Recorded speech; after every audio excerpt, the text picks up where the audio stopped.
کیونکہ توحید کا مطلب ہی ہے کہ اللہ کے سوا کوئی پیغمبر، کوئی فرشتہ، کوئی بزرگ، کوئی بابا، شاہی کوئی نہیں۔ ہر نبی خاص قوم کی طرف آیا۔ میرے آقا صلی اللہ علیہ وسلم نے شاہ فرمایا ارسلت الی الخلق کافہ، اے لوگوں سن لو میں ساری مخلوق کی طرف نبی بنا کر بھیجا گیا، ساری مخلوق کی طرف، چرند ہو، پرند ہو، انسان ہو، جن ہو، درخت ہو، پتھر ہو، آسمان والے ہو، زمین والے ہو، ساری مخلوق جو اللہ نے پیدا کری، اللہ نے سب کی طرف نبی بنا کر محمد عربی کو بھیج دیا، سب کی طرف محمد عربی کو نبی بنا کر بھیجا۔ اب دیکھیں چاہے کسی دنیا میں، کسی ملک میں، کسی شہر میں، کسی قبیلے والے میں، جہاں کوئی بھی جو رہتا ہوگا، قیامت کے دن جائے گا تو اگر محمد عربی کا پٹا اگر اس کے گلے میں ہوگا تو وہ جنت میں جائے گا، اگر پٹا گلے میں نہیں ہوگا تو سیدھا جہنم میں جائے گا، جنت میں نہیں جا سکتا،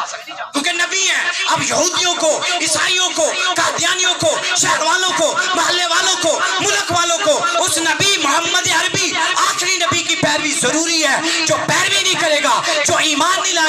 لائے گا، وہ جنت میں نہیں جا سکتا، سیدھا جہنم میں جائے گا،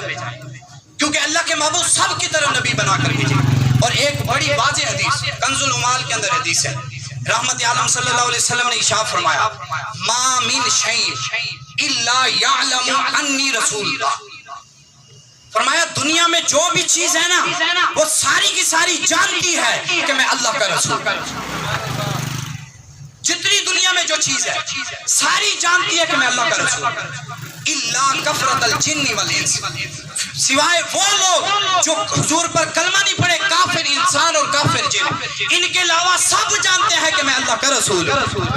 میں اللہ کا نبی ہوں، اور یہ بھی جانتے ہیں کہ میں اللہ کا آخری نبی ہوں۔ گو دیکھے جس کے اندر زبان نہیں، وہ بھی جانتی ہے، گواہی دیتی ہے کہ آپ اللہ کے رسول اور آخری نبی بنا کر بھیجے گئے۔ ہرنی بھی جانتی ہے کہ آپ اللہ کے رسول ہیں، چاند بھی جانتا ہے آپ اللہ کے رسول ہیں، سورج بھی جانتا ہے آپ اللہ کے رسول ہیں، اور حتیٰ کہ وہ چیز بھی جانتی ہے جس میں اللہ نے جان نہیں رکھی، وہ بھی جانتی ہے کہ آپ اللہ کے رسول ہیں، اور وہ ہو بھی اگر غیروں کے ہاتھ میں۔ دیکھیں بڑا مشہور واقعہ، ابو جہل کے ہاتھ میں وہ کنکریاں تھی، لیکن کنکریوں کو اللہ نے زبان نہیں دی، جب وہ کنکریاں محمد عربی کی غلامی میں آ گئی تو وہ کنکریاں بھی غیروں کے ہاتھ میں رہ کر کملیہ والے آقا کے کلمے پڑھنے لگے،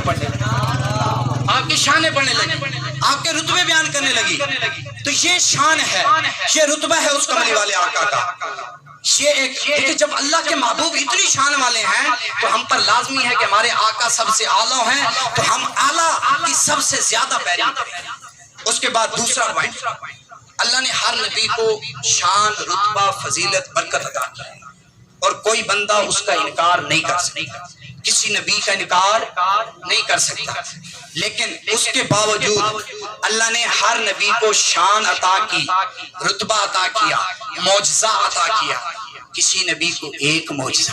کسی کو 2 معجزے، کسی کو 3 معجزے، کسی کو 10 معجزے، لیکن سب کو معجزات دیے علیحدہ علیحدہ، تھوڑے تھوڑے کر کے ہم کا۔ لیکن جب باری آئی آپ کے اور میرے پیارے نبی کامنہ کے لال محمد عربی آخری نبی صلی اللہ علیہ وسلم کے، وہ دہا چہرے والے کے، مولع زلفوں والوں کے، اتنی شانیں، اتنی عظمت والے نبی کی جب باری آئی تو فرمایا اے نبی میں آپ کو نور بنا کر اس دنیا میں بھیج رہا ہوں، ایک معجزہ نہیں دوں گا، 2 معجزے نہیں دوں گا، 3 معجزے نہیں دوں گا، 4 معجزے نہیں دوں گا، 1 کمال نہیں دوں گا، 2 کمال نہیں دوں گا، 4 کمال نہیں دوں گا، بلکہ آپ کو اتنے کمال، اتنے معجزات، اتنی شانیں عطا فرماؤں گا، میں یہ اعلان کر دوں گا قد جاءکم برہان من ربکم، میں یہ اعلان کر دوں گا، دنیا والوں کو بتا دوں گا، اے دنیا والوں سن لو، جب آخری نبی تمہارے پاس آئے گا تو 1-2 معجزے لے کر نہیں بلکہ سراپا معجزہ بن کر تمہارے پاس تشریف لائے جائے۔